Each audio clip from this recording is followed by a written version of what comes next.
भयंकर विस्फोरण में थरीगला जातीय राजधानी दिल्ली छाती। ऐतिहासिक लालकिले पड़ा रक्तर छिटा। विक्षिप्त रास्तार पड़ा खंड विखंडित शरीर। सोमवार संध्यार शांत थिबा लालकिला निकट में हठात शुभिथिला प्रचंड शब्द। एका संगे थरी उठिला सारा सहर।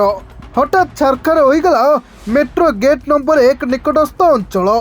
चारिआडे भर्ती होईगला कला धुआं। बड़ विस्फोरण हुतु हुतु जलीगले 10 रु अधिक लोक।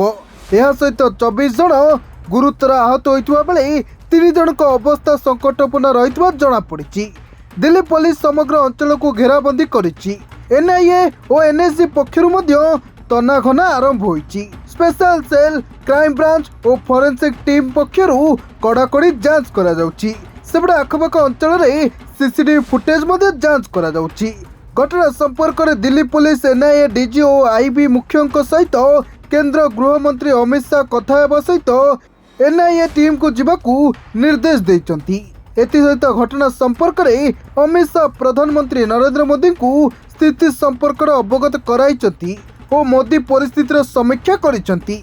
तेबे एहापर सारा देशर प्रमुख अंचल में हाई अलर्ट जारी होइछि।